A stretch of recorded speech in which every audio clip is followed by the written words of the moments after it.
Sanibonani wengane zakwethu, ake nginibele lapha futhi nginamukele kwi-channel ehamba phambili inkezo. Mina-ke ngiveza ngithuthuka ngakho ngale bathi ilast bona bakumede. Mhlawumbe emakuthi usemusha ngisho ukuthi uyasubscribe, ungakhohlwa ukukhomenta nokulike kanjalo futhi-ke nokushare kuyikhona okukhulu kunakho konke. Iy'ngane zakwethu-ke bazibonezela amanzi, bazidonsela amanzi ngomsele kubahleli bemcimbi laphana. Ngiyazi iy'ngane zakwethu ukuthi-ke ividiyo okasaliwa kanjalo noGqizile neNdoni laphana-ke bekhombisa khona laphana-ke baveza isizathu sokuthi kungani bona bawangenele ama-competition lawa-ke okuthiwa umculi akavotelwe ukuze aqashe. Angeke chaza okuningi wey'ngane zakwethu ngoba ikhona ividiyo, kodwa nje uSaliwa uchazile okuningi laphana ukuthi-ke kunzima kakhulu laphana-ke lo mcimbi usukuthuthisa kakhulu abahleli bomcimbi mangabe kuthiwa laphana akavotele uSaliwa ukuze aqashwe emsebenzini. Wenza isibonelo, uSaliwa mangabe nama-followers ku-Facebook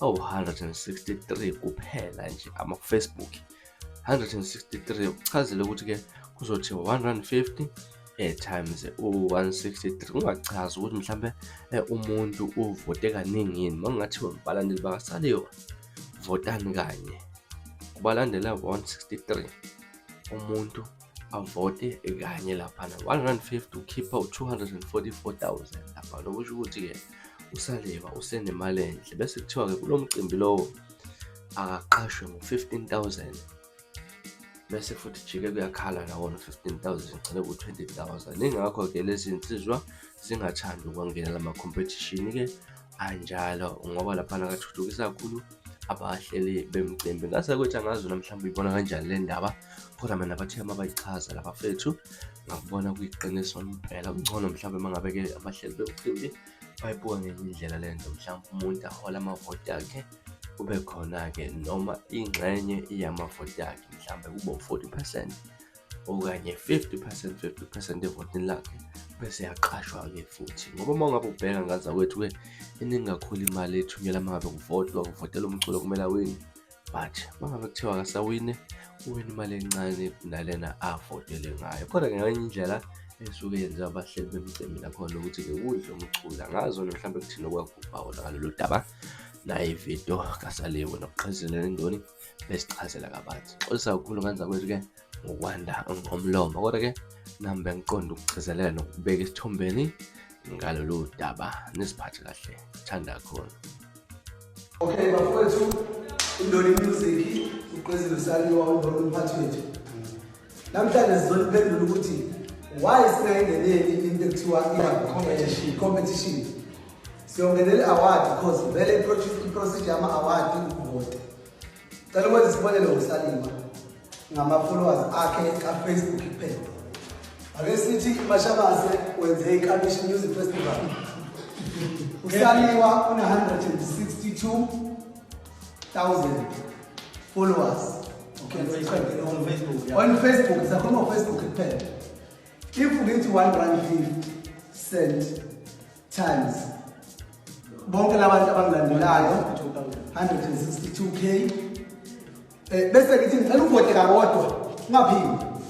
Gqizile ungiphuthi phuma malini? 150 times 162,000 phuma malini? 243,000. 243,000. Okay, sikhuluma ngama-fans kaSaliwa aku-Facebook avota once. Uthi nje sicela uvotela lilonke Okay. umuntu emuntu. Angakhulumi ngabantu abangilandela ku-Twitter, Instagram, TikTok, WhatsApp. Angakhulumi ngoMaskandi fans, amabhinge wonke. Obvious mhlawumbe labantu mangingaba uvula ulive ungene emaphaneli bengangenzela imali engango-10K nangaphezulu bebona Omavota ngayo. uMaskandi fans ungangenzela u-50K nangaphezulu.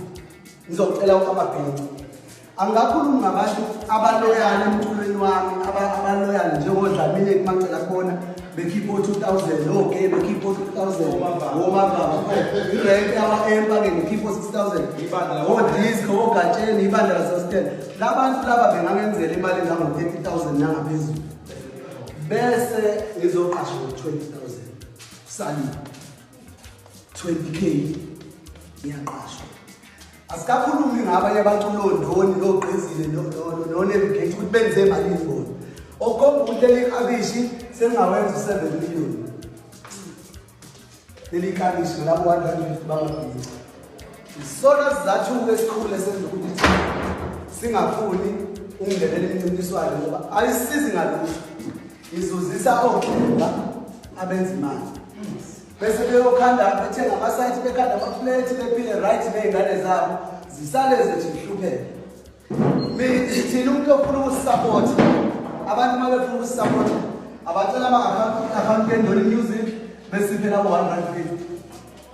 Ngoba bekumva ukuthi ngeke ishintshe impilo zethu ngeke ishintshe namakhaya ngeke sibe ney'moto enkulu. Ngoba sibuye futhi sizolekelela iy'kole ngoba lesibuye Uphinde sifana njengamanje. Uthola ukuthi 20,000 usengakhala nje manje azophila sino 15,000. mayifake $15,000 ngawe kodwa enze imiliyoni ngawe wena. Siphinde futhi Wabona abantu banqanga njalo. Hayi ukuthi abantu banqanga ngani. kulo 15,000 usaliwa ngezokudla. Uzoqasha imoto. Uzoqasha